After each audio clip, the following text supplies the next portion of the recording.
शहर के एक कोने में एक पुराना धूल से भरा घर था जिसे लोग भूतिया मकान कहते थे। वर्षों से कोई भी उस घर के पास जाने की हिम्मत नहीं करता था।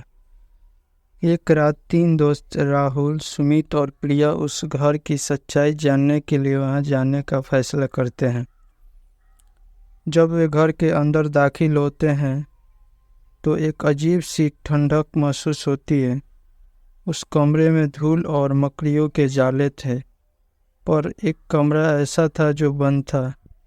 प्रिया की जिज्ञासा चरम पर थी और उसने उस कमरे का ताला तोड़ दिया। कमरे के अंदर एक पुरानी झूला कुर्सी थी जो धीरे धीरे हिल रही थी। अचानक कुर्सी अपने आप रुक गई और एक बुढ़िया औरत का भूत सामने आ गया। उसकी आंखें लाल थी और चेहरे पर गहरा गुस्सा था।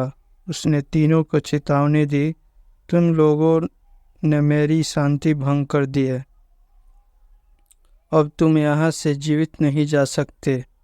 राहुल, सुमित और प्रिया घबराकर दरवाजे की तरफ भागे, लेकिन दरवाज़ा खुद ब खुद बंद हो गया।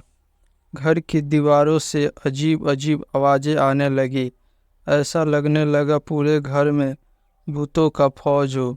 तीनों दोस्त अपनी गलती का एहसास करते हुए, लेकिन जब बहुत देर हो चुकी थी, उन्होंने मदद के लिए चिल्लाने की कोशिश की, पर कोई भी उनकी आवाज़ नहीं सुन सकता था। सुबह जब पुलिस वहां पहुंची तो उन्होंने घर के अंदर तीनों दोस्तों की लाशें देखी। उनके चेहरे पर डर और मौत का साया था।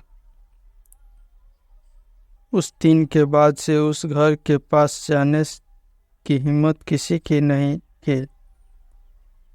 वे तीनों दोस्त अब उस घर के नए भूत बन चुके थे, जो हर रात उस बंद कमरे की झूले कुर्सी पर बैठकर अपनी कहानी सुनाते थे।